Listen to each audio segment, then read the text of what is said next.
You're under arrest, Reno. You talking to me, Marshal? Your name's Reno, isn't it? All right, Marshal, what do you say I done?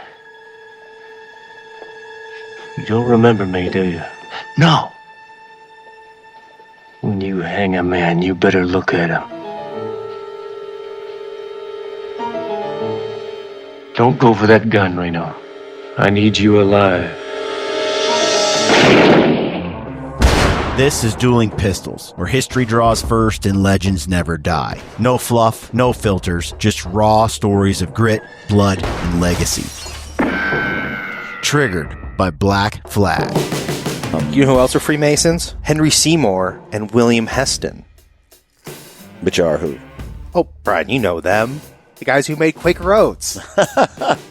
Were they? Yeah, they were both Freemasons. Do you know why? Do you know why they named it Quaker Oats? Because neither of them were actually Quakers. No. Brian, is just because it was a symbol of good quality and honest value. So they were named Quaker Oats just because the Quakers were they dope. figured if they use that, they immediately have some cachet. They basically were like, the Quakers got this like image. They've got this reputation of being solid, badass, blah, blah. So we're going to steal it. All right, welcome back to the show. I am your host, Brian Call, and I'm joined tonight by my brother, Brent Call. How are you, Brent? I'm well, thank you. All right, we're back to Boone. It's our last episode, I think. You started off with such confidence. Yeah. This is the last one. I think we're going to wrap it up. We're deep into Boone, Daniel Boone's biography. This is the book called Boone, A Biography, written by Robert Morgan. And we've been combing our way through it, and it's been great. I highly encourage you to go and support the author by buying this book. Get it on Audible or buy the paperback like what I have. The story, we've skipped a bunch of it. You'll want to go back, I think, and if you've enjoyed this and get the whole thing. There's all kinds of tidbits in here. Where we left off, though, was a sad and prideful moment in what shall we say, a weakness in Boone's leadership and character. He's getting ready to, they're kind of being drawn out.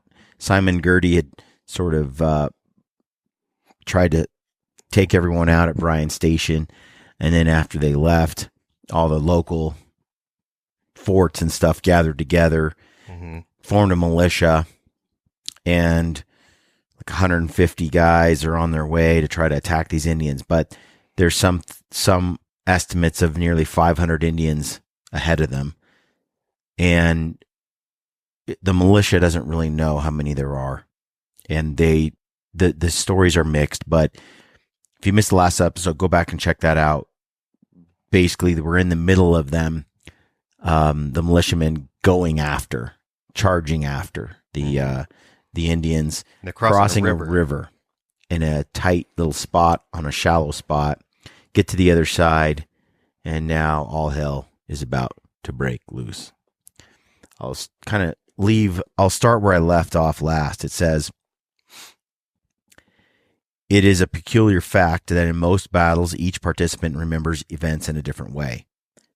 The reason is that in the heat of action, each sees a part of the field and never has the leisure to survey the whole. Frightened, excited, disoriented, a soldier may have a particular impression that is often a distortion. The Battle of the Blue Licks was no exception. Every man who was there and survived told a somewhat different version of events. The battle, once it began, unfolded quick." Okay. Almost all versions agree that Boone's company advanced farthest up the hill into the woods along the first ravine, firing as they moved forward. According to Levi Todd, they covered nearly 100 yards of ground after dismounting. Later, when Boone studied the battle, he decided that the Indians had pulled back in front of him and his men to draw them into the trap of a ravine. It is possible Girty or Caldwell and the Indians had targeted Boone in particular, perhaps hoping to take him prisoner. As Boone led his men on foot up the flank of the hill, an Indian rose from behind a stump and Boone raised his gun. Boone was carrying a special fowling piece that he had loaded with extra powder and several bullets as well as buckshot, appropriate for fighting at close range. Before he pulled the trigger, he said to the gun, "You be there," as though giving an order, and after the blast, the Indian fell dead. Can you imagine having guns that are somewhat unreliable? And you're like, okay, you be there. Like, this time, gun, you need to work for me. You know? And, no, thank you. And boom, it worked. He later told his son Nathan that, quote, he was only positive of having killed this one Indian in his long life. Boone and his company pushed ahead, firing and reloading, and the Indians retreated in front of them. It appeared to Boone's men from Fayette County that they were winning the battle. The advantage the Kentucky settlers usually had over the Indians was their long rifles. Indians were more often armed with British muskets, which were far from accurate. Under the right conditions, Kentuckians could kill Indians while out of range of all but the luckiest musket fire. But at the Blue Licks, the militia advanced so close to the Indians in the brush and trees, they lost that superiority. Ugh. A musket could be reloaded quicker than a rifle, and the Indians had tomahawks and war clubs, while the Kentuckians lacked bayonets and swords that could have been effective in close hand-to-hand fighting. It appears almost certain the Indian forces fell back before Boone's company, hoping to draw them further into the woods and cut off their retreat. Riding his horse near the middle of the line, Colonel John Todd was hit in the left chest and fell soon after the battle started. The early loss of their leader likely shook the confidence of the advancing men. The fire from the brush was so intense and the scream of bullets so sickening, McGary's line began to crumble. Men fired at the Indians and tried to reload in the smoke and confusion. Powder horns and bullet pouches dropped in the weeds and were lost. Bullets seemed to come from every direction, and so many fell that the rest panicked and started to back away, trying to recall where they had left their horses. Indians suddenly rushed at them, swinging tomahawks, painted in the colors of war, red and black, their faces black as fiends from a nightmare. Indians sprang from every bush and bank of weeds, every briar patch and triangle of honeysuckle vines, and came tearing down the slope, screaming at the limit of their breath and slashing with tomahawks and war clubs. For once, the Long Knives did not have their long knives. The men from Lincoln County had nothing to swing but their empty rifles, and many had their heads bashed in with tomahawks as they turned to dash for their horses. Warriors advanced, shooting from rocks and stumps, ditches, and buffalo wallows. Those in the center of the field who looked to the right would have seen that things had gone terribly wrong, even worse at the flank. Leading his men up the slope toward the woods at the top of the hill, Colonel Trigg had ignored the steep ridge on his right, jutting between his company and the river. Assuming the Indians were hiding straight ahead, Trigg and his company were astounded when a thundering fire broke out from the sumac bushes and shrubs on the razor-backed ridge. It is possible more than half the Indian forces were concealed on that ridge, for the firing was so heavy from that direction that most of Trigg's men and Trigg himself were killed in minutes. It's a buffalo wallow. Yeah. It's pretty big. Yeah. A lot bigger than I thought it was going to be. That's disgusting, though. I'm sorry. There's got to be better hiding places. It is possible more than half the Indian forces were concealed on that ridge because it was so intense, and Trigg's men and Trigg himself were killed in minutes. No other company took such extreme losses so quickly. I mean, if you got 200 guns on that ridge and all the dudes run out in the wide open and you're at that close range, I mean, the whole thing's just stupid. All of it, from top to bottom.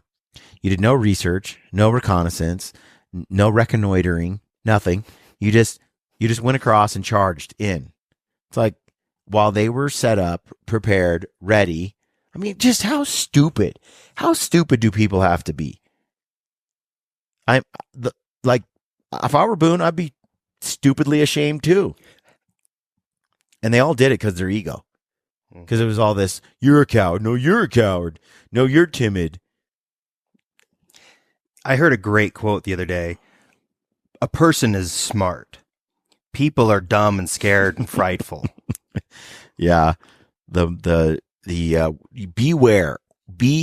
whenever you're in a group, mobs, gangs, groups of people, not a good thing. Not trustworthy. Especially an angry mob, an angry group. Groups do heinous things because they're in a group. And all accountability then gets shifted like, well, I didn't do it. I was just there. And stupid things happen. And everybody just starts going along. And human beings, man, giving into a crowd is like giving into, like, people would rather lie to get along than stick to what they know is true and defy a crowd. And it's only the rare person that has the character and the drive to stand for some principles in the face or within a group or a mob. So yeah, not a good thing. It says that so Todd is dead, Trigg is dead. So you have McGarry and Boone left. As far as we know, McGarry's not dead yet. No sooner had the Indians hidden in the brush along the ridge delivered their deadly fire than they sprang out swinging tomahawks and clubs, killing survivors of the first fire, taking scalps and prisoners for later torture.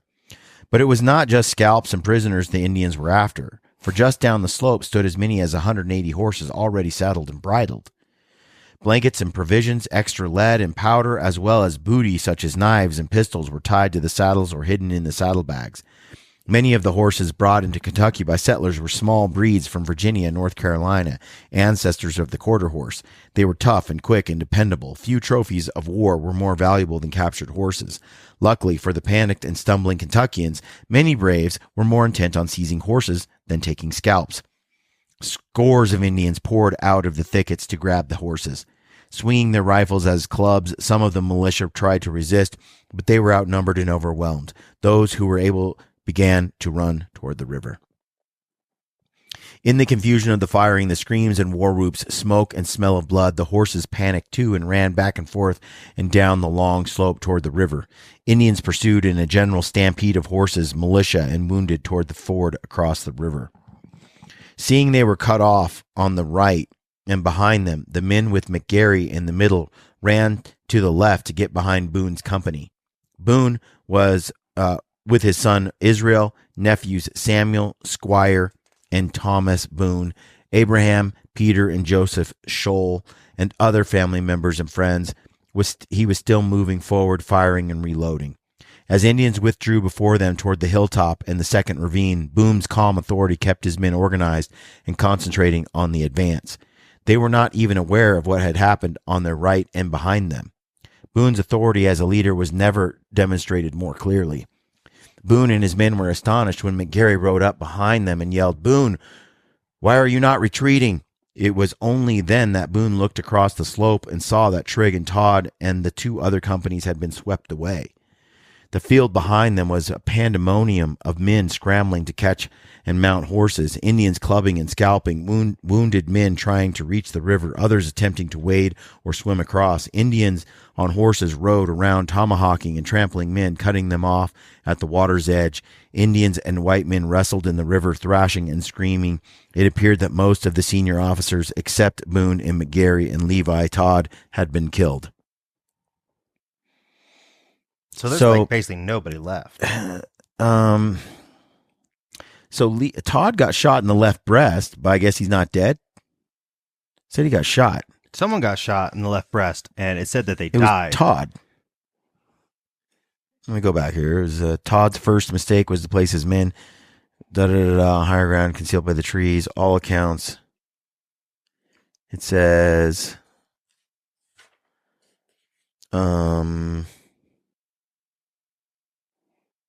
You had Todd Boone, and what was the other guy's name?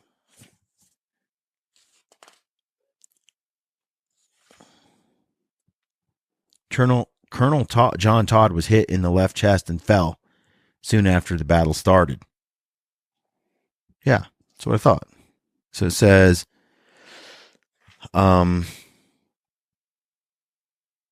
said, Indians and white men wrestled in the river, thrashing and screaming. It appeared that most of the senior officers, except Boone, McGarry, and Levi Todd. Oh, it's a different Todd. There's Levi Todd, and the other guy is a different Todd. It didn't say Levi, did it?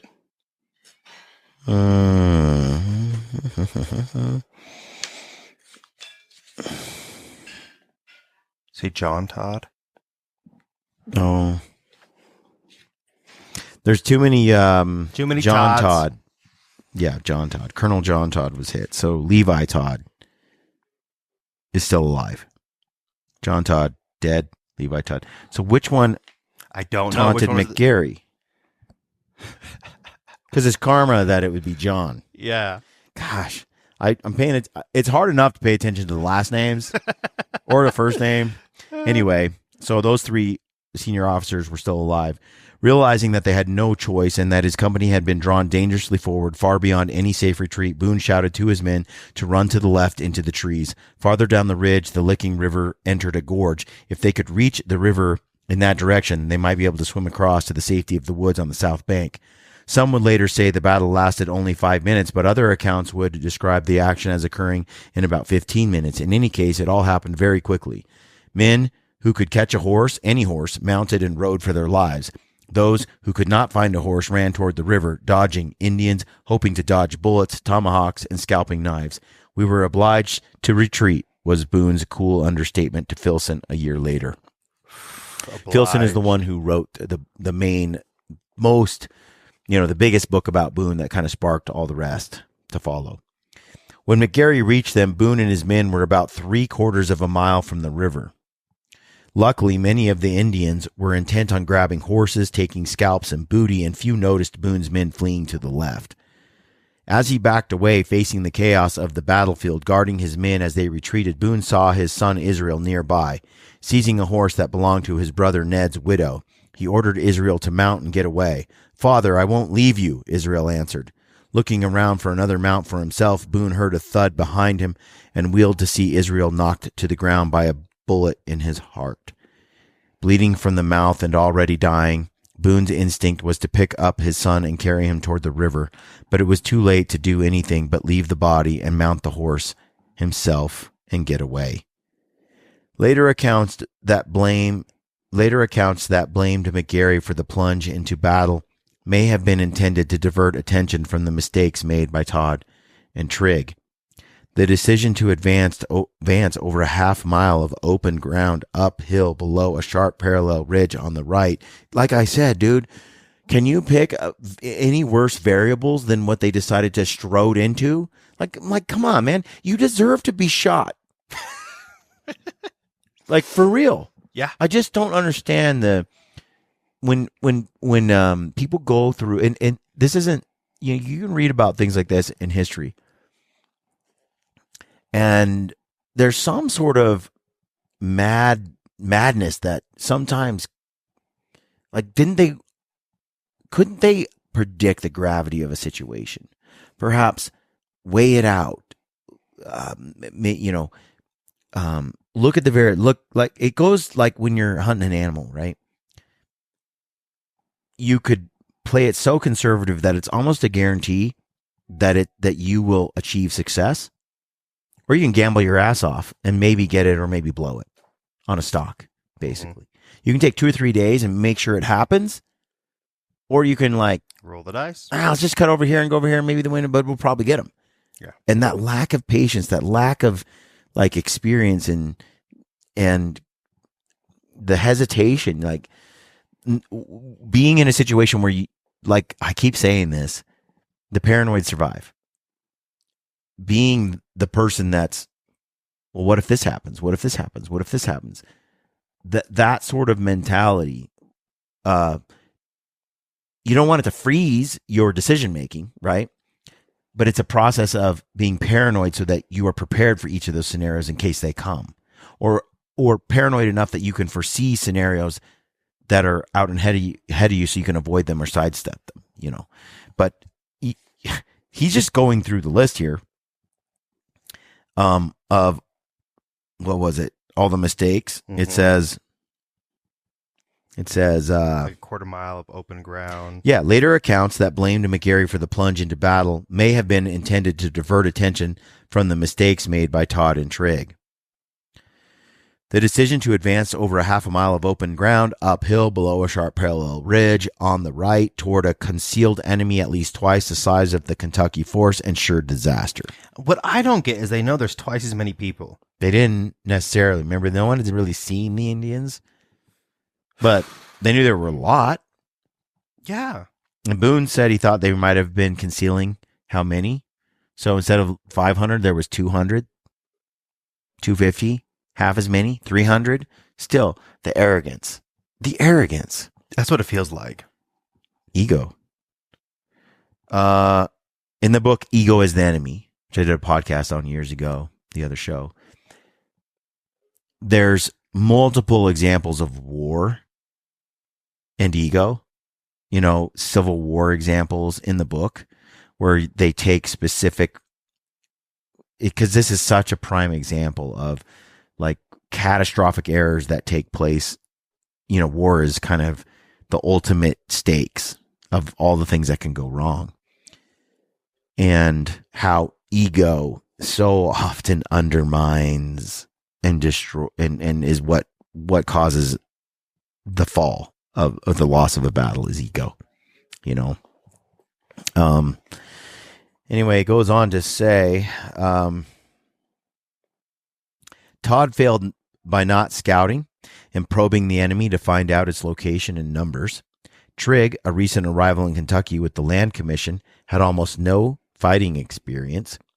No one, including Boone, later wanted to blame the dead colonels. There is no recorded instance of Boone blaming McGarry. According to his family, Boone blamed himself and George Rogers Clark, commander of the Kentucky militia, who maintained his garrison in Louisville, too far away to protect the Bluegrass region. Around 77 Kentuckians were killed that day. 15 of the 25 officers were killed, including John Todd, Colonel Stephen Trigg, Major Silas Harlan, and Major Edward Bulger. Boone later said that of all the terrible things he had witnessed in his life, the death of Israel was the worst. Tears came to his eyes whenever he mentioned the battle. He felt responsible for the disaster at the Blue Licks, and he blamed himself for bringing Israel along when he was not yet completely recovered from a fever. Father used to be deeply affected, even to tears, when he spoke of the Blue Licks' defeat and the death of his son Nathan told Draper. Boone and his company, those who were left, reassembled downstream on the south bank of the river. Upstream, where the main body of the militia was, men already across the river turned to cover those still struggling to cross. Some Indians kept up the attack right to the edge of the river and into it. Boone later decided it was the early loss of their leaders that made the men panic. Nathan Boone explained that to Draper years later. Benjamin Netherland, one of the mounted militiamen, had already gotten across the river, though he had fought in a number of battles in the Revolution, including Guilford Courthouse. Netherland was rumored to be something of a coward. At the Blue Licks, however, instead of riding away to safety, he turned his horse and ordered the fleeing men to stop and cover those struggling to cross behind them. "Let's halt, boys, and give them a fire," Netherland shouted.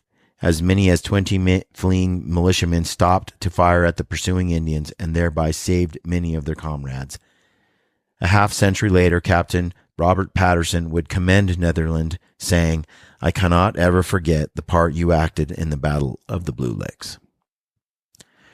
Aaron Reynolds, who had been scolded by Patterson earlier for cursing and then given a quart of whiskey for desisting, saved Patterson that day by seizing a horse and putting the wounded Patterson in the saddle and sending him across the river to safety. Reynolds planned to swim the river himself, but his buckskin pants were soaked and heavy, and he sat down to take them off. While he was seated, Indians grabbed him, made him a prisoner, then left him under a single guard while the fight continued. Noticing that the guarding Indian's rifle was not primed to fire, Reynolds knocked him out with his fists and escaped. Ha! I was going to say, he got caught with his pants down, but he redeemed himself there in the end. Wearing only his shirt, Reynolds swam the river and ran all the way to Bryan Station to tell what had happened. Ah, that's great. Just flapping in the wind. You feel a little vulnerable with those things sticking out, or feral. I mean, one of the two. I don't Depends know. how your attitude is. Depends if you got to run through underbrush or not. It's funny because he saved Patterson by giving him a horse, but then when he tried to get over there, he's trying to take his pants off and got nabbed. But they didn't kill him. They tried to hold him as a prisoner. That's wild. Like, there's a bit of, that's lucky. That's some lucky stuff. For real, they weren't making much prisoners of everybody else. Captain Patterson soon arrived on horseback and confirmed his story. He took his hand off. In gratitude, the captain awarded him 200 acres of land, and the once foul-mouthed Reynolds, he was the swearer. Yeah, the swearer. Settled down to become a Baptist and a farmer. It was said the story illustrated the good a well-placed gift of whiskey can do. That afternoon and evening, the Indians had an orgy of amusement and torture with the wounded and prisoners taken at the Blue Licks. The bodies were later found with their hands tied, the skin cut, and burned in the long hours of torture. One prisoner who later escaped, Jesse Yoakum, said he did not know how many they burned, but the smell of human was the awfulest smell he ever smelled in his life. The British officers later claimed they discouraged the torture but were unable to do much about it. Men fleeing from the disaster at the Blue Licks met Logan's larger army advancing from Bryan's Station. Logan deployed his men to fight, expecting the Indians to pursue the retreating militia, but the Indians did not appear. They were busy scalping and torturing the prisoners and wounded back at the lower Blue Licks. Jeez. Sadistic. The Blue Licks was the last major battle of the American Revolution, and it was a horrifying defeat for the Americans. In the aftermath of the battle, the people of Kentucky were stunned. Many packed up their belongings to head back east. How many did they say died? 75? Something like that. That's about half. Yeah, almost half. I think there was like 185 men total. Yeah. A lot of, they got their butts kicked. One man offered his whole farm for a horse on which to carry his family away. Lawrence offered my father the whole 1,400 acres of his preemption, where Lawrence's station then was, for one little black horse to carry his family back to Virginia. It's funny how quickly your priorities change. Sarah Graham told John Dabney Shane, George Rogers Clark blamed the officers who were in charge there. The conduct of those unfortunate gents was extremely reprehensible, he wrote. As overall commander of forces in Kentucky, Clark said he had primarily intended for officers such as Todd and Trigg to patrol along the Ohio River on the lookout for invading Indians. Instead, they had led a large army reach Bryan's Station with no warning and then played into an obvious ambush. He's not happy with how they performed. They're dead now, though, so... They blamed the militia's weapons and style of fighting, bad judgment of the officers, no bayonets. Campbell wrote on October 3rd, 1782, all our late defeats have been through neglect of these weapons and want of proper authority and capacity in the commanding officers. Never was the lives of so many valuable men lost more shamefully than in the late action of the 19th of August, and that not a little through the vain and seditious expressions of Major McGeary. McGary's going to be blamed for a lot of this. He's the one that just said, let's go. Shut up. You're all cowards. McGary himself defended his actions at the Blue Licks, writing to Benjamin Logan that though his bad conduct was blamed for the defeat, the charge was being made by officers who rushed to confront the Indians without waiting for Logan's larger force. McGary said Colonels Todd and Trigg were for immediate pursuit, alleging that if they waited for Colonel Logan, he would bear off the laurels of victory. Ego. McGary got in trouble for this. Hugh McGary was disliked by many who knew him, and John Mason Peck described McGary to Man Butler. He was a fractious, ill-tempered man, hated by the people, and constantly engaged in fights and affrays. He followed the current of migration towards the Green River Country, but the people would not associate with him.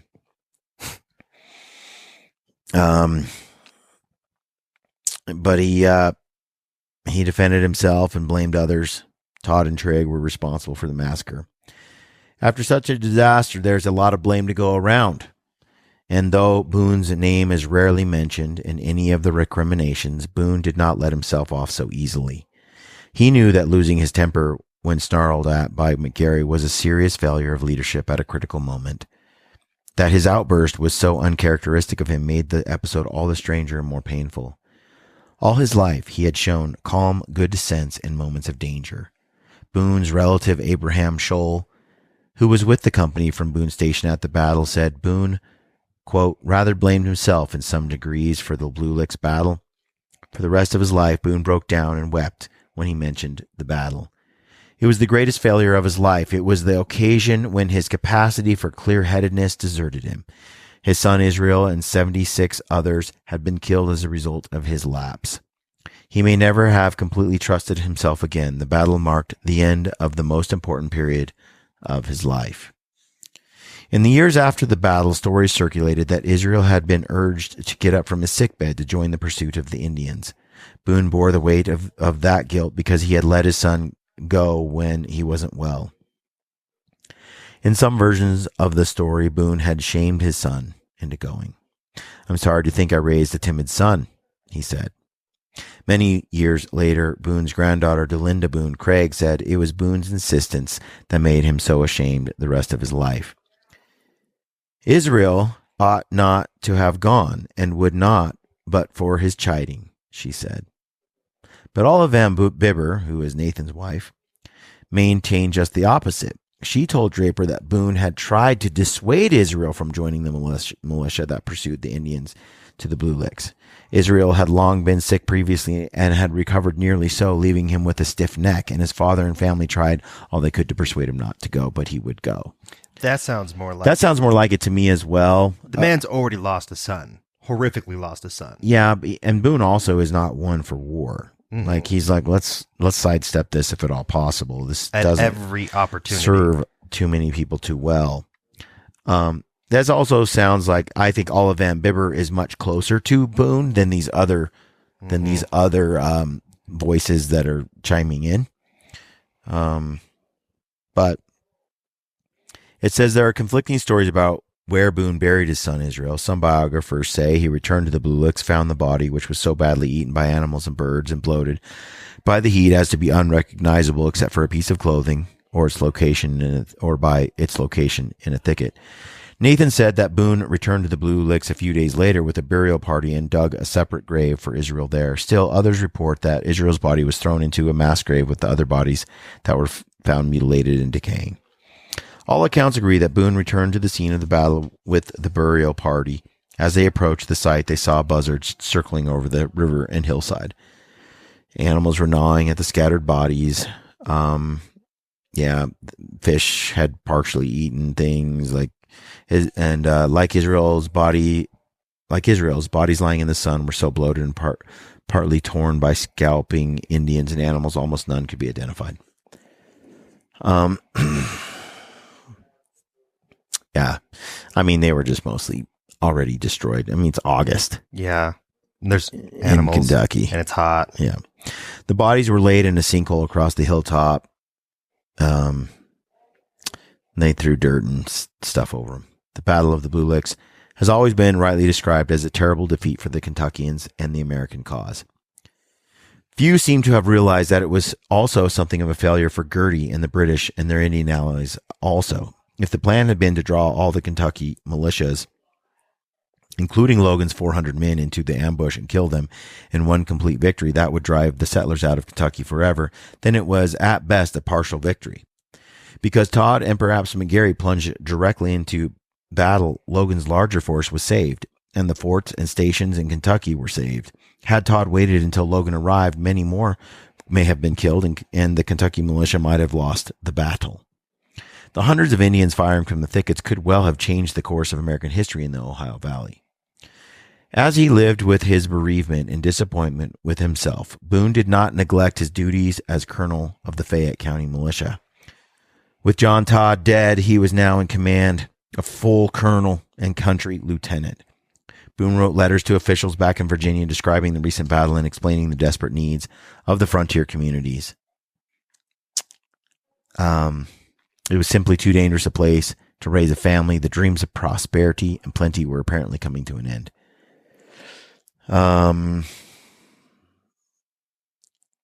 It says on September 2nd, 1782, a force of Indians, so this is about a month later, roughly. About a month later, a force of Indians attacked, maybe not even a month,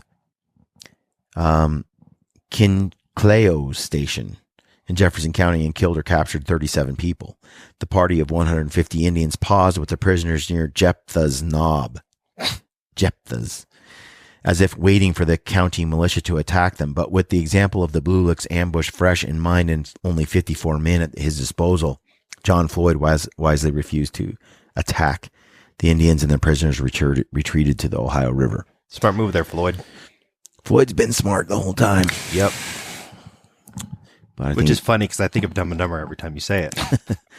Boone believed that much of the problem was that the defense of the Kentucky settlements was under the leadership of George Rogers Clark, far away in Louisville. You remember how he didn't like that, you're just stationed too far, in this fortress, but you're not doing us any good as our, protector. On October 1782, about a month later after that, Boone and other officers of the county militia began to assemble a large expeditionary force to be led by General Rogers Clark in a campaign against the Shawnee towns in Ohio. More than 1,100 men were mustered, and they crossed the Ohio River on November 1st, 2 days before the British signed the preliminary peace agreement with the Americans. Dang. The Indians may not have known for certain, yet they were losing their British allies at Detroit. Colin C. Calloway tells us that when they did learn the peace terms, they would feel betrayed. Indian speakers in council after council expressed their anger and disbelief that their British allies had betrayed them and handed their lands over to the American and Spanish enemies. Now the Indians are screwed because they sided with the British, many of them, to beat the Americans, and now the British are saying, "Yep, we're out. You guys can have this land."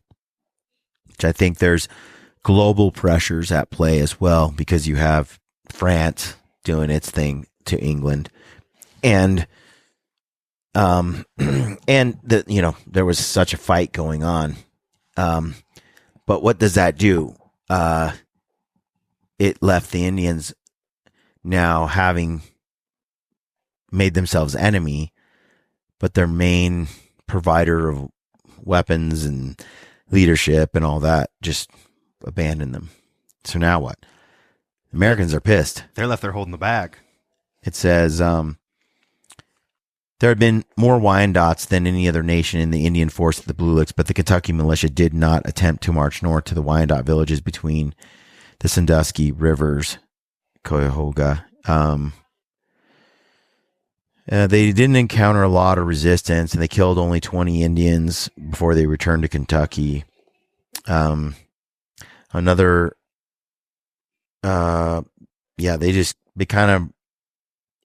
looks like they kind of start roaming around and just kind of killing Indians here and there and little skirmishes, and it's starting to wind down. It would be 12 more years before the Shawnees and the Miamis would finally be defeated by Mad Anthony Wayne at Fallen Timbers near Toledo on August 20th, 1794.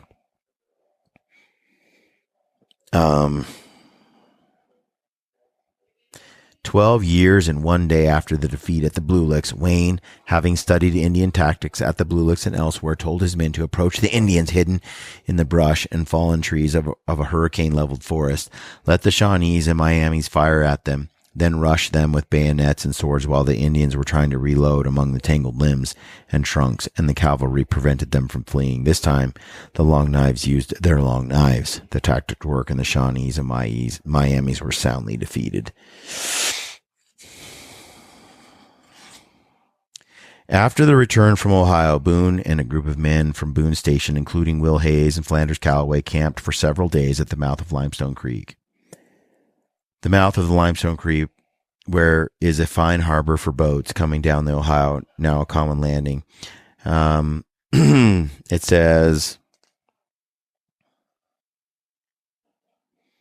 Instead of brooding on loss and his mistakes, it was better to plan to move on to new opportunities. Basically, Boone is kind of just, it's winding down. Things are different. He's looking around and he's like, yeah, I don't want to be here anymore.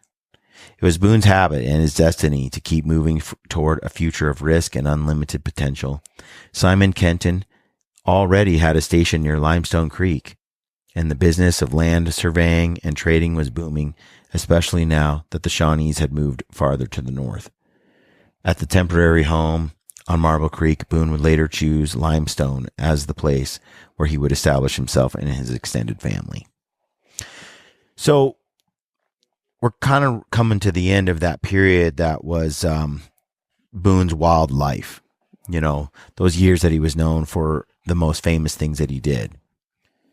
And he gets to this point in his life. He's getting older, right? He's been some places. He's seen some things. He never quite gets wealthy. Never does. He just isn't built for it. He's super famous. Many authors write about him. And the book goes into some fascinating detail, which I encourage you to go back and read, where Boone could do a lot of these things and you'd know him as a footnote in history, but you wouldn't really know it the way we know it today, or how we see the West, how we see the frontier, I should say, in early America and the Revolutionary War is a lot through the books that were written about Boone while he was still alive, by the way. And then the books that sprang off of those books and those books. And what you learn the details of how he couldn't really keep land or money. How it seemed to me that he mostly wanted to just be an outdoorsman and see new places and experience the wilds. He's frustrated as a city kid, as a city guy. He's frustrated in areas of legal activity and ownership and all that kind of stuff. Didn't go well. And as a result, he, there's some crazy stories because he gets robbed, he loses land, he gets accused of being a thief, he gets accused of swindling people. At the same time, he becomes massively famous and popular. People back east and in other countries are reading about Daniel Boone. He's like a heroic figure. And how those books are written and what they sparked in the psyche of people at the time, it's all worth reading. So I recommend you go and you read it and you learn more about it. But suffice it to say, he's not super rich, not rich at all. And he kind of seems to be content with simple things, but he's frustrated. He is frustrated that he doesn't own. He's always trying to figure out how to pay the bills. You know, he's one of those guys. Yet he's wickedly famous, like stupid famous. And so here you have this thing, and it's kind of interesting. I've said this many times. Fame does not equal fortune. Not even close. Sometimes, often it does. But just because you're famous doesn't mean you make a living off of that. Look at some ex-athlete who's a legend, you know. You could pick, I remember there's been a number of athletes that were legendary and are broke as a joke, you know. Never did make much money after their athlete days. They're poor as can be, and yet they're still famous. They can still get on shows, and yet they still can't seem to make $1. And I think, you know, like I said, fame and money and wealth building don't necessarily go hand in hand. And I think people who are extremely like creative, like Boone, and talented in the outdoors, it's hard for them to, he seeks adventure. It's hard for him to think about, you know, settling down, and the whole idea of it doesn't seem to suit him. So we're going to skip all of that. I say go and read it, check it out. You'll want to. And I'm going to get here toward the end of Boone's life, and we're going to wrap up. We're going to wrap up this series.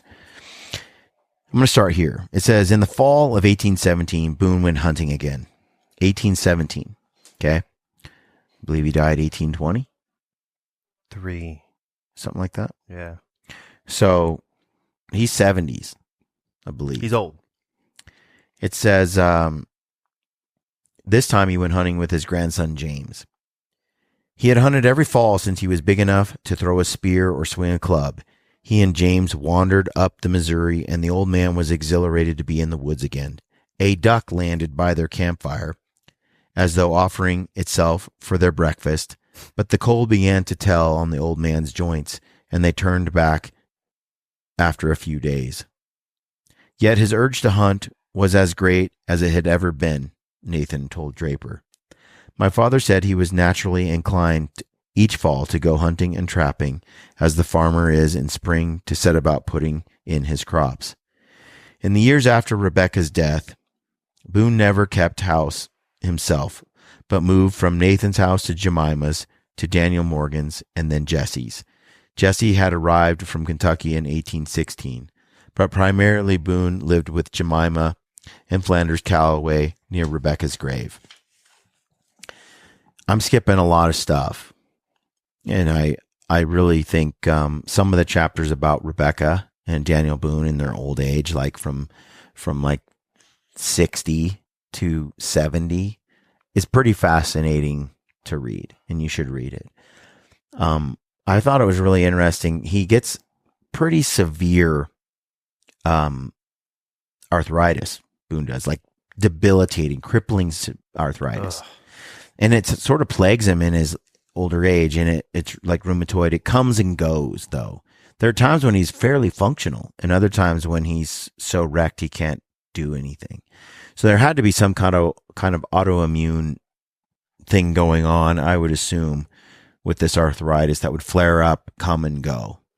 And I think they figured out things he could eat. Can't remember exactly.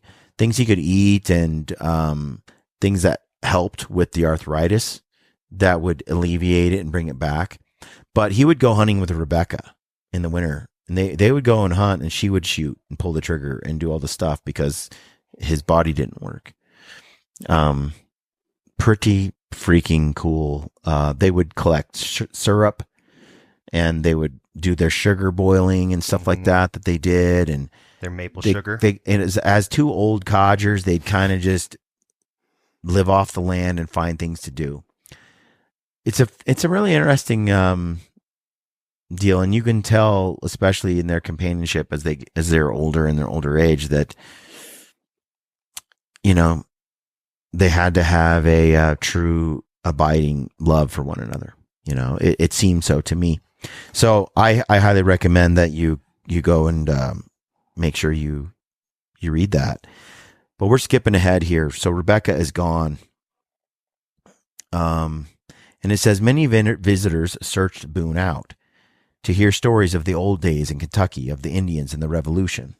The Reverend John Mason Peck, who would later publish his biography in 1847, interviewed Boone in December of 1818. Not long after newspapers had mistakenly reported his death. Expecting to meet they did that back then too, huh? Yeah. Fake news. Expecting to meet a rough, intimidating frontiersman, Peck found instead a countenance, ruddy and fair, and he exhibited the simplicity of a child. His voice was soft and melodious. A smile frequently played over his features in conversation. Peck noticed how solicitous Boone's family was of the old man's comfort, showing great affection for the patriarch. Every member of his family appeared to delight in administering to his comforts, Peck later wrote. As he recounted his life, Boone stressed that though he had experienced hardships and dangers, others had also. He was sociable, communicative in replying to questions, but not in introducing incidents of his own history. He was intelligent, for he had treasured up the experience and observation of more than 80 years. The portrait that emerges from Peck's account is of a wise and resigned old man. He recounted the loss of his lands in Kentucky and Missouri and said that tracts of land had always proved an injury rather than a benefit. The lessons he had been taught had made him indifferent to the affairs of the world. It appears that in his last years, Boone recognized the difference between his life in the woods as a trapper and as a hunter and his life with his family on the frontier and his ventures in the world of business and politics. Yeah, you can't take your money with you. No. Most who met Boone in these later years gave pretty much the same account of the old scout. Boone liked to stress that over the years, his best and most reliable friends had been Indians. In his final years, he seemed to wax more romantic and affectionate than ever toward Native Americans, remembering them as a people of honor and compassion. He had always identified with Indian culture since his youth in Pennsylvania, and in his old age, safe in Jemima's home, he recalled mostly the good things from his many encounters, transactions, and captivities with Native Americans. You could see how, as he was Chautauqua, and he spent all that time as an adopted son, and he was joking and tricking those guys, but at the same time, like, genuinely, I think, appreciative of who they were. You could look back on that, and I truly believe that Boone judged people by the content of their character, not by the color of their skin. Yeah. But at the same time, I think it's very easy to romanticize a dead and gone people because they were there and they had tremendous value and culture and knowledge that they brought to the table. But now they're gone. They don't exist anymore. Their way of life doesn't exist. The way it was is completely gone. You're talking 1820s, In this area of the world, it's gone. And I think, yeah, it's easy to, it's like my wife said, I had a baby. And within months, I had forgot how bad it was, how much it sucked being pregnant and how much it sucked giving birth. Like the moment she had a baby, it was like it all just disappeared and she could only remember the awesome parts. Yep. And the same thing like on a hunt, you're like, man, this is rough. You get your, you come out, sucks. You get home and all you can remember is all those fun times, but not all the like lonely, struggling, cold, miserable moments that make up a long sojourn in the woods. I prefer it that way. I prefer to keep on to the good and kind of let the bad dissolve as time goes by. Makes life easier. Yeah. It says, once Boone said that while I could never, with safety, repose confidence in a Yankee, I never have been deceived by an Indian. Much has been made of the comment over the years, and though the sentiment was probably real, he was forgetting or ignoring the many times his furs had been taken by Indians, many of his family and friends who had been killed by Indians, the torture and death of his son James by Big Jim, the killing of his brother Ned and his son Israel, the kidnapping of Jemima and the Calloway girls, the attempt by Blackfish to take him and 8 or other treaty signers hostage at Boonesboro. But Boone's affection for Indians, especially the Shawnee family that had adopted him, many of whom now came to visit him in Missouri, revealed the part of himself that truly was more in sympathy with the Indian ways than with the white culture. It showed the doubleness in his nature, which had been part of his special character, his difference from the beginning. I like how he said he'd never been fooled by an Indian, and then good old Robert just rattled them off, dude. Yeah, you could take that statement though, and like he said, and like Robert Morgan says here, he says, though the sentiment was probably real. So the sentiment being the idea of mostly the Indians had kept their word in a way that many of the white folks that he was around did not. And if you read the years of betrayal of finance and money and politics and stuff that we skipped over, you could see why he could feel that way and long for the simple things. But the Indians lied to him. They did this. They did the trickery. They may not have been as bad, but there were. At the end of the day, I think that humans are humans.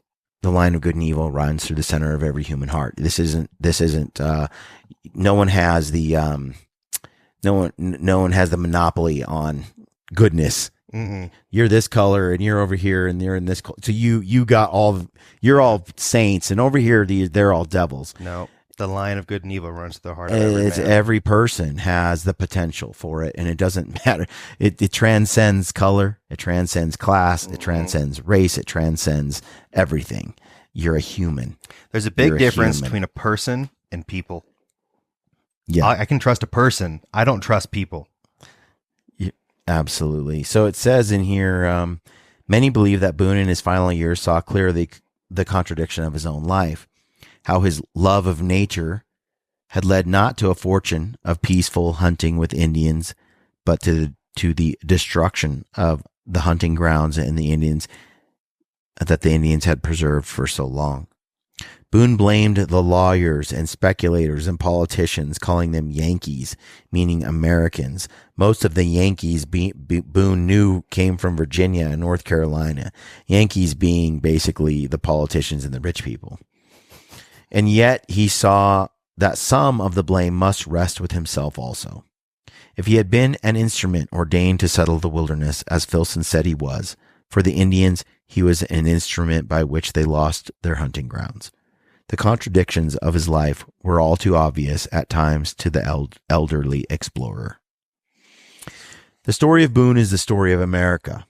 From the Blue Ridge to the Blue Grass, from the Yadkin to the Yellowstone, no man sought and loved the wilderness with more passion and dedication. Yet none did more to lead settlers and developers to destroy that wilderness in a few short decades. Richard Slotkin says, he destroys the wilderness and the game by the very acts which reveal his love for them. Few white men of his time came close to understanding and appreciating the Native Americans as well as Boone did, yet few did as much ultimately to displace the Indians and destroy their habitat and culture. A man of peacefulness and goodwill, Boone spent much of his life involved with or witness to border wars with the French, the Cherokees, the British, Shawnees, Loyalists, Wyandots, Osages, and Kansas. I just think in some ways you could say that, but at the same time, Robert, I'm like, he's also a product of his time. You know, he is a man that he was there at that time in that place. Was that going to happen whether Boone was there or not? You know, Most likely. I mean, he's pivotal figure for sure, but yeah. Carries on to say there are several mysteries and paradoxes about Boone's last years. A few who talked with him then reported he was bitter, sardonic, that he shunned society and civilization. Though he had always preferred the isolation of the woods, apparently he was even more repelled in his final decade by the corruptions and indignities of the world. Or old people become reclusive when they get older. I don't know a single And cranky and crotchety and tired and broken and their brain and things don't work like they used to. And yeah, it's kind of hard to judge. Leaving the house becomes way harder. His family noted that seeing a visitor approaching the house, the old man would sometimes take his cane and hobble out the back door to avoid questions and gawking strangers. Looking at you, Mom. Many heroic actions and chivalrous adventures are related of me, which exist only in the region of fancy. With me, the world has taken liberties, Boone said, and yet I have been but a common man. Think so? Would you call him a common man? No, that's a nice, humble thing to say, but, and you could feel somewhat in that way, because I'm sure he knew other legends that didn't get their story told.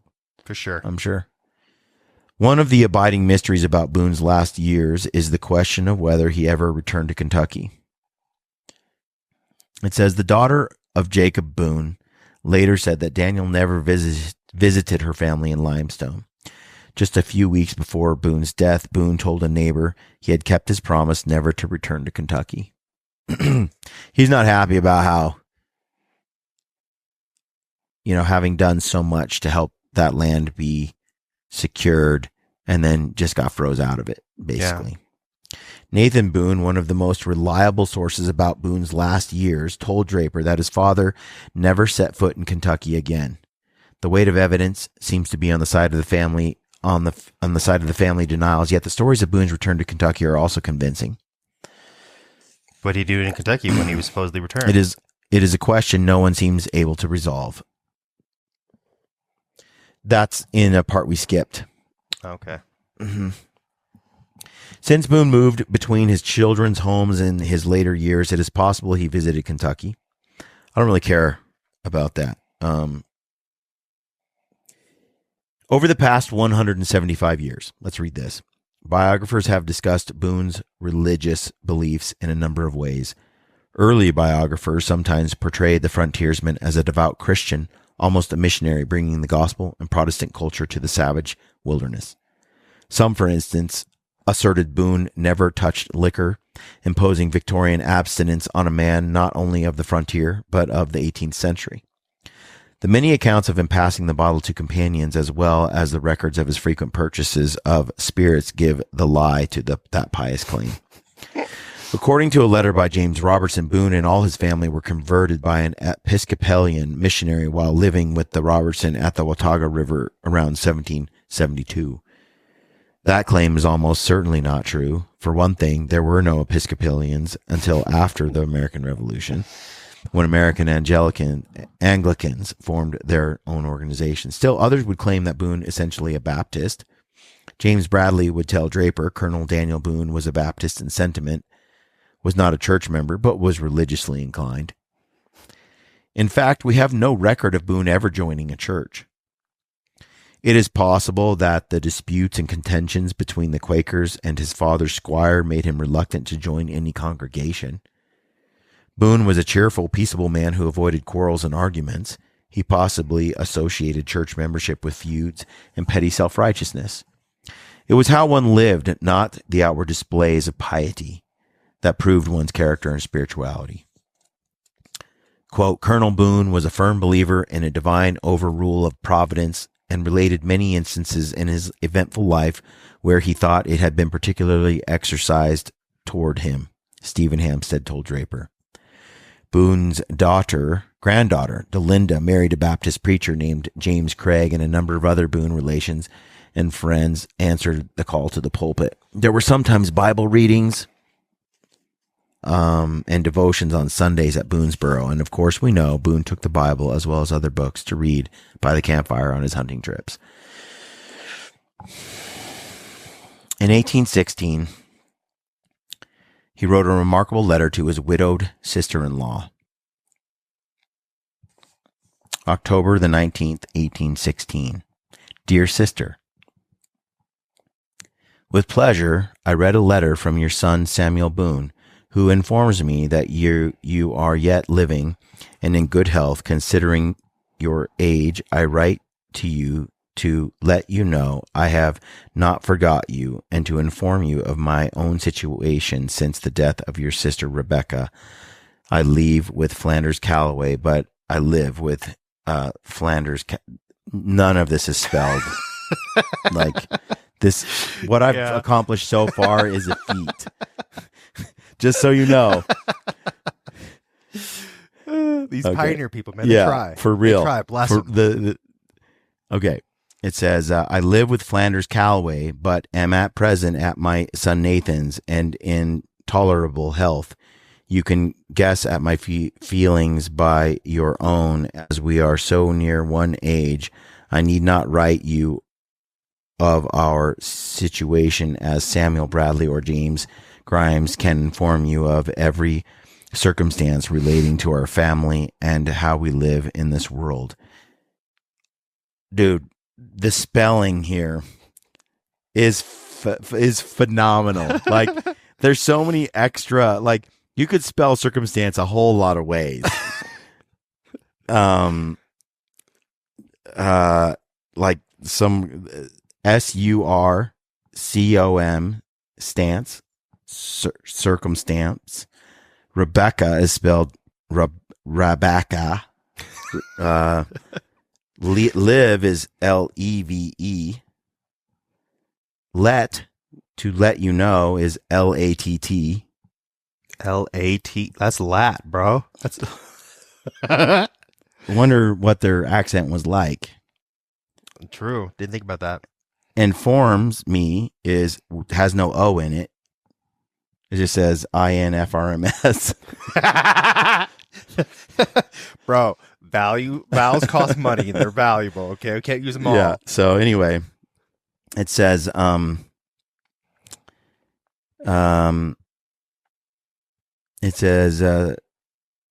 we now live in this world, and what chance we shall have in the next we know not. For my part, I am as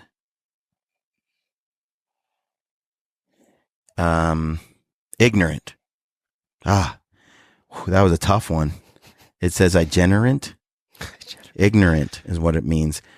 So let me get back up here. It says, I need not write you of our situation, as Samuel Bradley and James Grimes can inform you of every circumstance relating to our family and how we live in this world, and what chance we shall have in the next we know not. For my part, I am as ignorant as a child.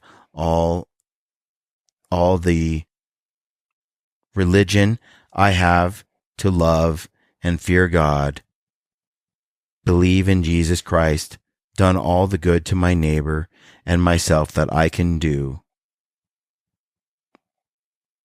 and do as little harm as I can, help and trust on my God's mercy for the rest.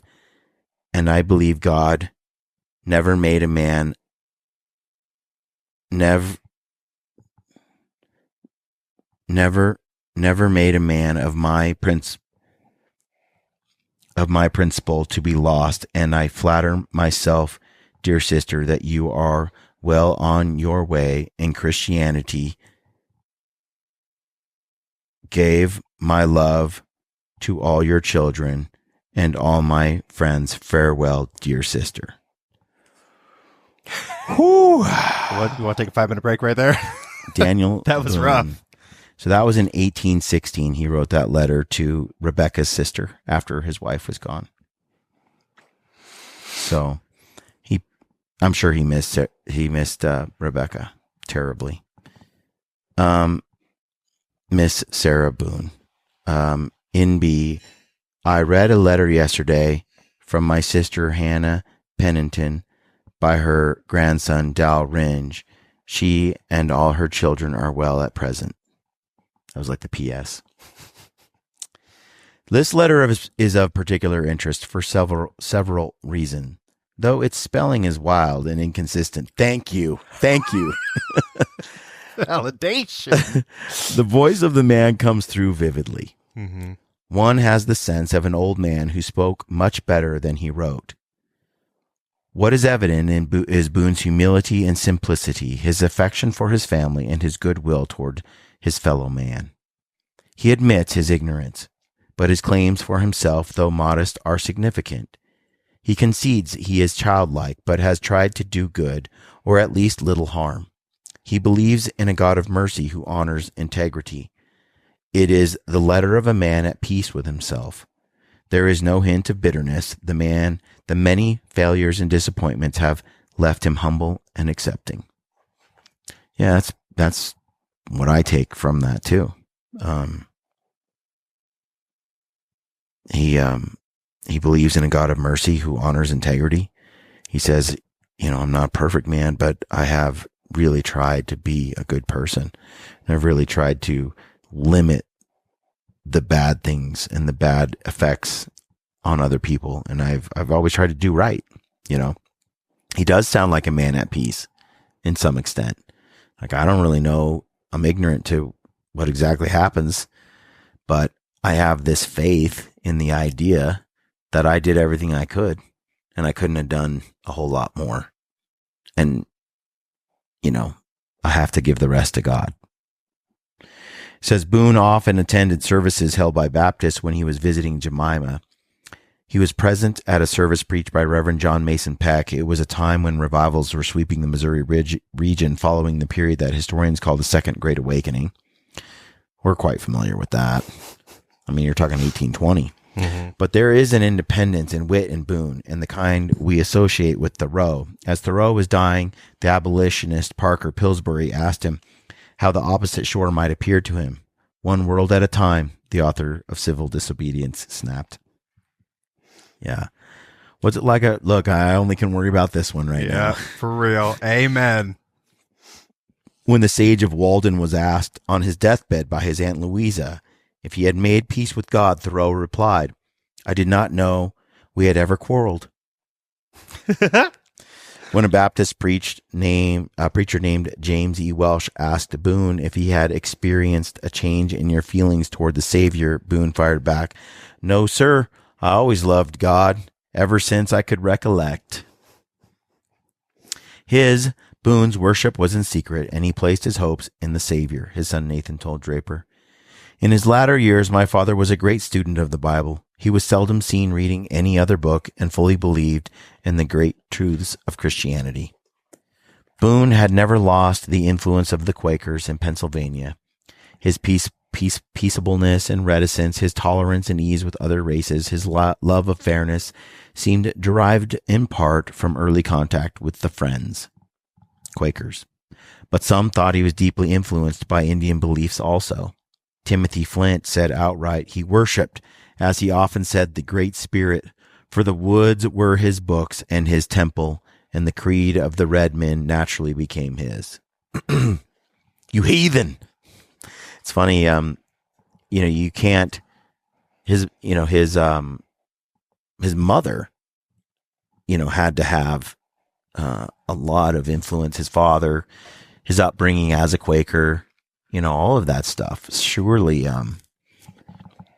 was a foundation for him, and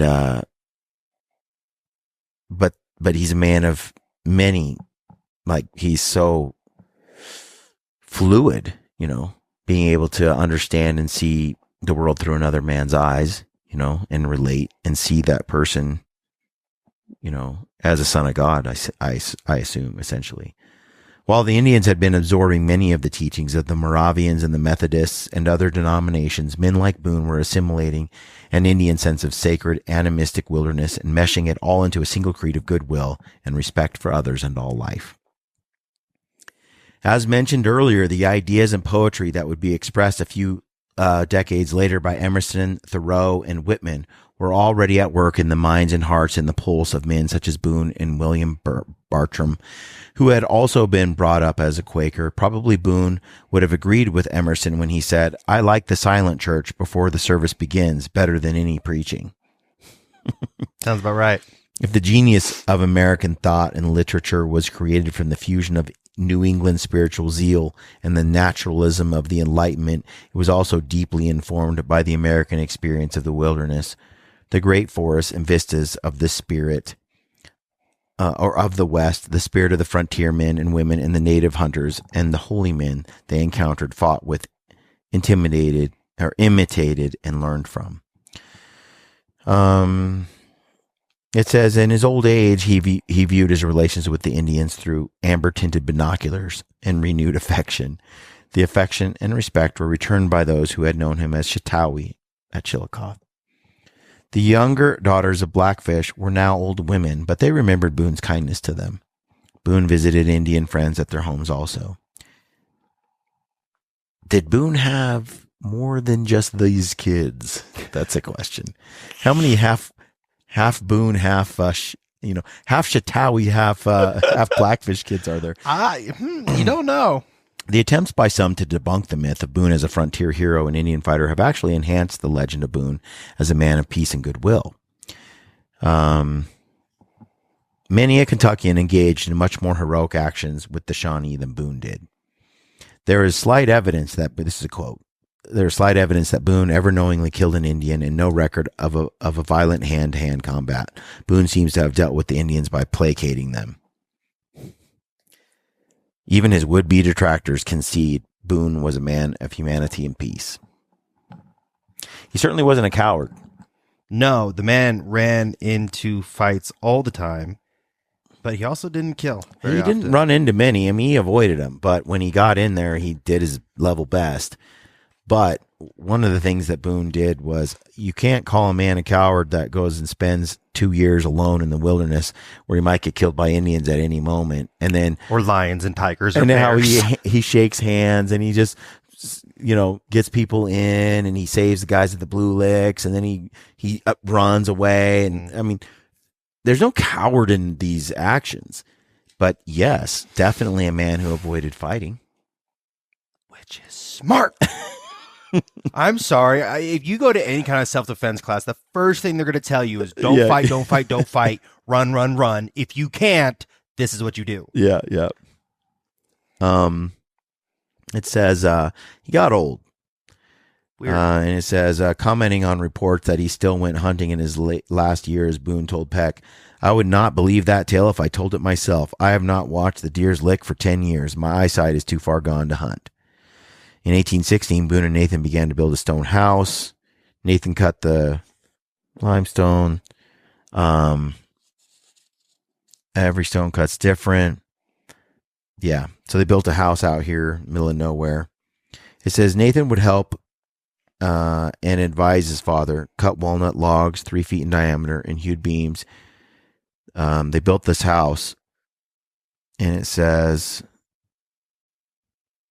after Boone's death, Nathan would say his father had been entitled to Masonic honors, though he had none at his funeral since there were no Masonic lodges left in the district. Though Boone had been initiated into Freemasonry years later, in this one period near the end of his life, Boone worked literally as a mason, helping where he could, sometimes welding the trowel, perhaps mixing the mortar and keeping it wet until used when they built the house. It says, so they built a massive house for his son Nathan as in his old age, and he kind of helped out with that. And then it says, even in the sad years after the death of Rebecca and throughout his long decline, Boone kept something of his dry wit and relish of irony. After he fell ill while hunting with his grandson James Boone in November of 1817 and was taken to the home of Isaac Van Bibber, Nathan was summoned. Assuming that his father had already died, Nathan ordered a coffin to be made while he went to get the body of the old pioneer. "I gave directions before leaving home for a coffin to be made to the funeral, so the funeral might take place immediately upon my return," Nathan said. But Boone had not died. In fact, he had rallied and was able to return with Nathan. Hey, got a coffin. And when he saw the coffin had been ordered, Boone was not at all pleased. Made of plain boards, it was too rough and uncouth.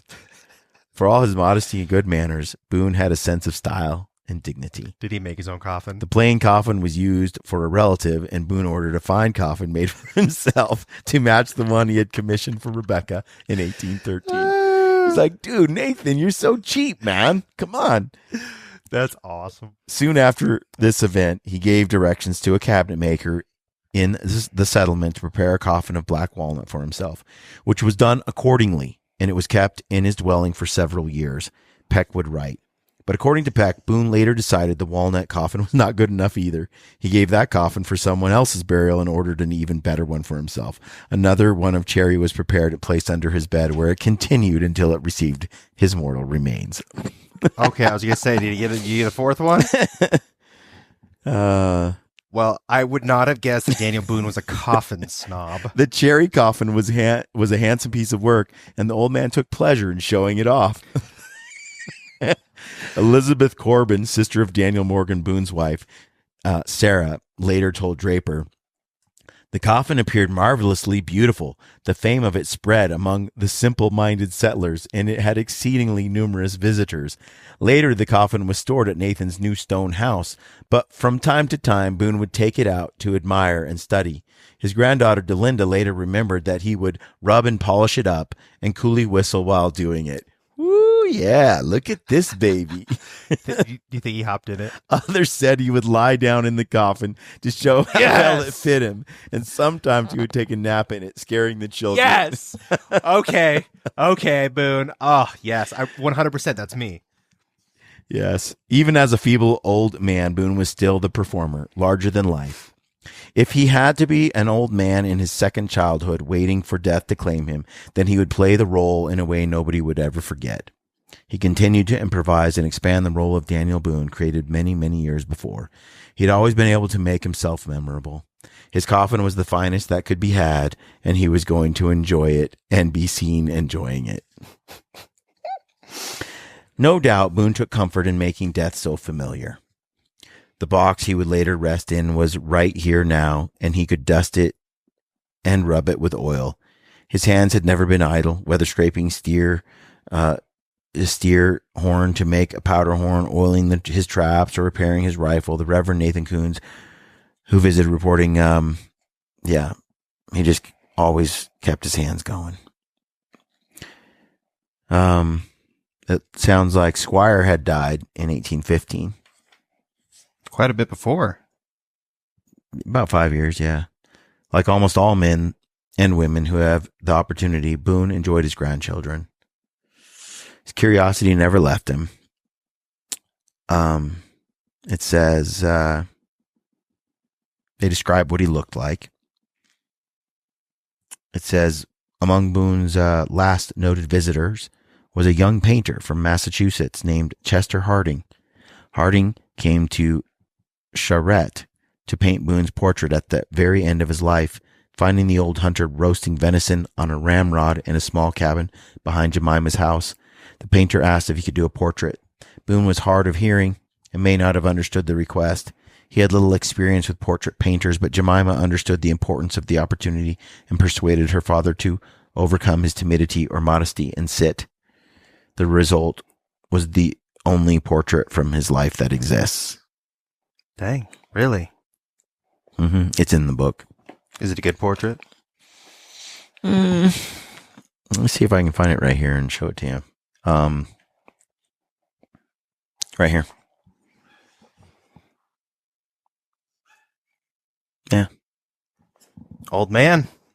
I mean, he took liberty, in the portrait, because I'm sure he didn't look that young. He probably looks 50, 60 in this portrait, I would say that's not an 80-year-old man right there. No, I don't think so. But it's probably really close. It's funny how his portraits just look English. You know what I mean? They just scream. Yeah. I've seen like similar portraits. You know what that portrait reminds me of? Pictures I've seen of Joseph Smith. Like, yeah, almost that side angle view. It's like the thing they did in the 1820s, 30s, 40s, 30s, where they kind of painted like that. Same with this one here, right here. Yep. And that's an anonymous painting, but supposedly of Boone. Those portraits don't look very much alike. And then these are nowhere near like. I like this one though. This is one of my favorites. That's when the girls got kidnapped. I want that on my wall. That looks like something that you'd find painted on top of this, some. You see some. Yeah, I know. It looks so nefarious. And the girls are like something off the Sistine Chapel. Okay, I get what she's doing. What is she doing? The Victorian, She's fainting off the boat. It feels sexual a little bit in there, a little predatory and a little dark and good and evil. Anyway, going on, it says, though he was old and frail, in the Harding painting, the powerful presence of Boone comes through in the portrait. No longer the muscular big turtle of his prime, Boone still shows his character and will. Yeah, it does. You look at his eyes, look at his nose, look at his jaw. It's an interesting portrait. It says, goes on, you'll want to get the book. Sometimes family members saw a dove or other bird light at a window, or heard the scrape of wood being planed as if a coffin were being made. If the dying person was very lucky, he just closed his eyes and stopped breathing, and soothing rest closed in or opened out into infinite stillness. The kind of, in the 19th century, people talked about a beautiful death. It was as though one's death was a work of art, something to be crafted, an achievement. The Indians did that too, though. I think people who live a full life when they're old, they're ready to be done. And the regrets are minimal. Like, you did the things. What else is there to see and do? You know, your health isn't what it was. You're ready in a way. Yeah. You're kind of ready. You're content. You know, I think that's part of the process. And I think the goal is to ever be learning, ever be growing, ever be challenging yourself, ever be improving who you are one time to the next. Be engaged in activities that you find creative, fulfilling, meaningful. And when you spend a life like that, it's not like you're going to avoid tragedy. That's what life is. You're meant to be broken. You're meant to be busted. You're meant to be twisted. You're meant to be, you know, run through the fire. And it's hard, but it's swallowed up, I believe. That what tragedies life brings to you and heartache, it can be swallowed up in a meaningful existence. In trying to reduce the amount of suffering that is in the world by trying to be a person that makes the world a better place. And that starts with improving you as a person, not being an activist and trying to change others.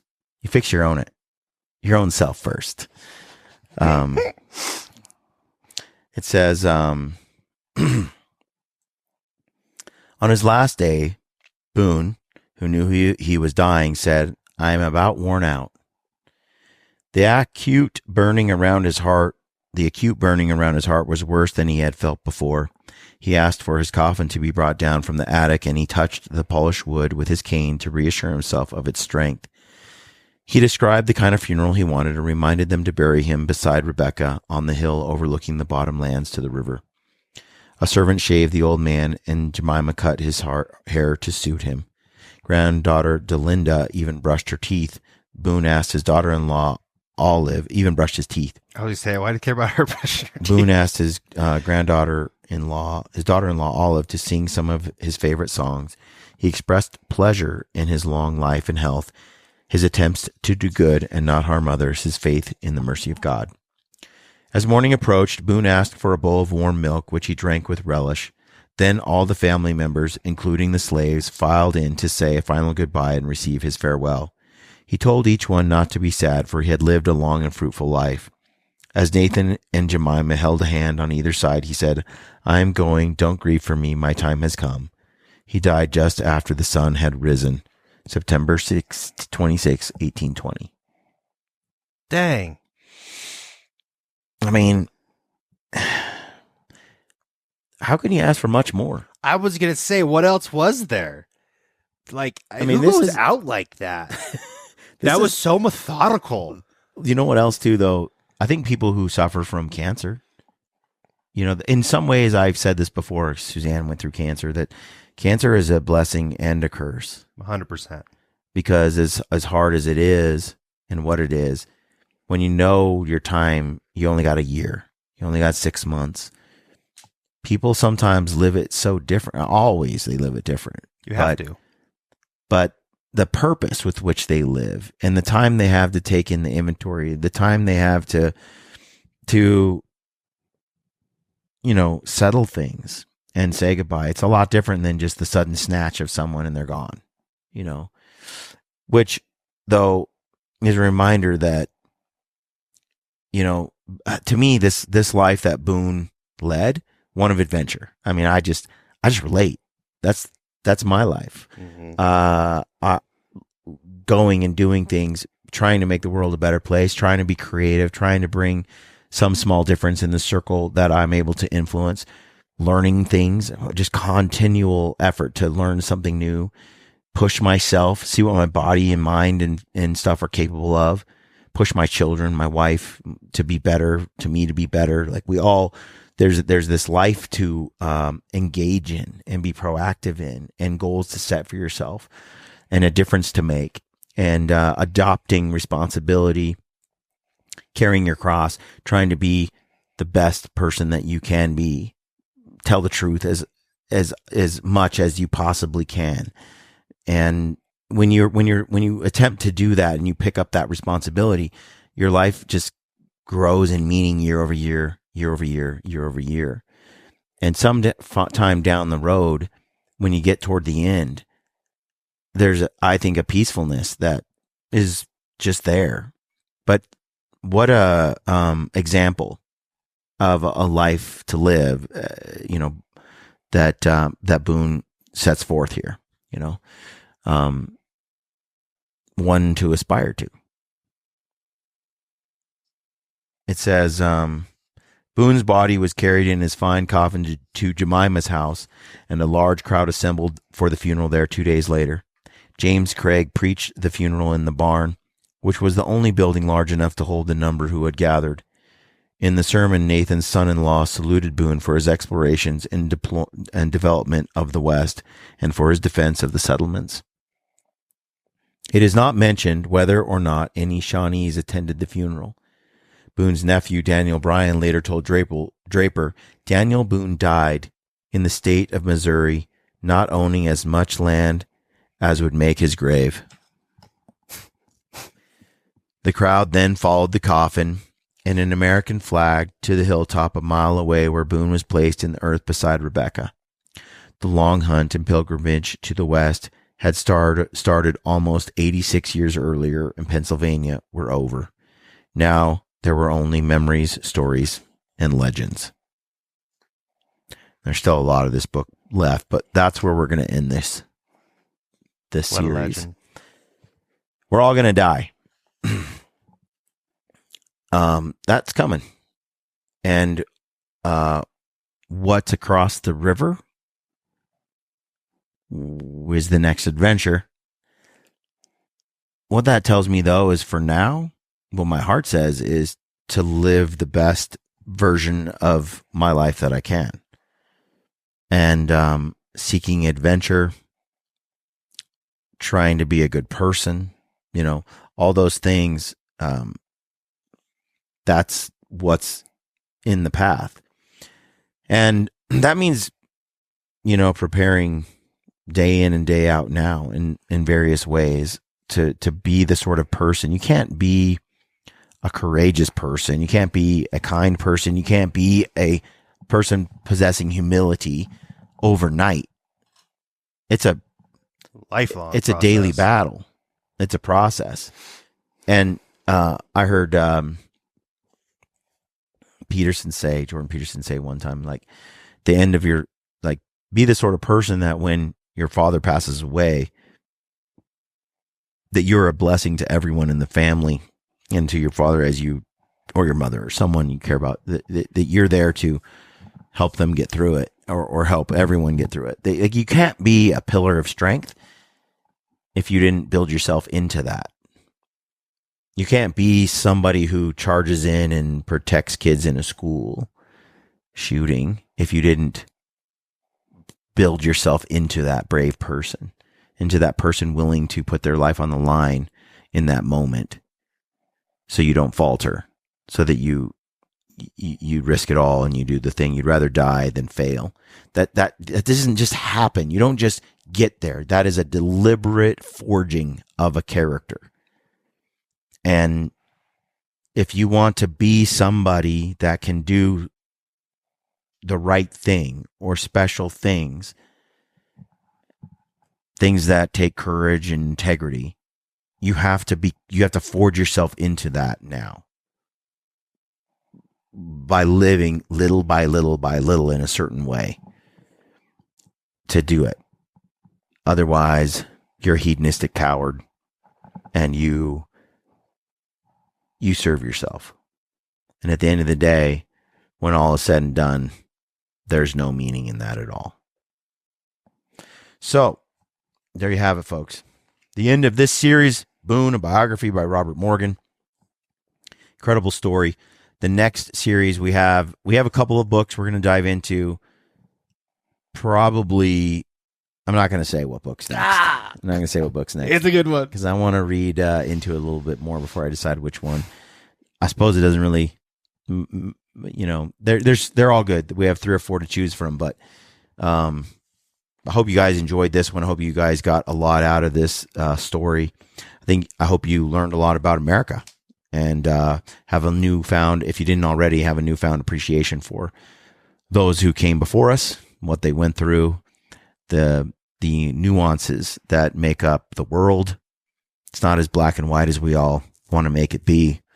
Humans are humans, and all capable of making mistakes and doing good, doing evil. Whether you're, regardless of your background or your class or your color. So with that, we're going to wrap up the show. Hope you like it. Leave us a comment in the comments section, like and subscribe to our channels.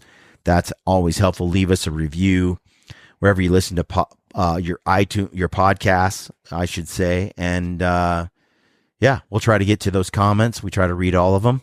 We appreciate the engagement, and we're looking forward to the next series. Thanks for tuning in, and we'll catch you on the next one. Hello, friends. I hope you're enjoying our new Dueling Pistols podcast. Remember, it's only here temporarily on the Gritty channel. Short time.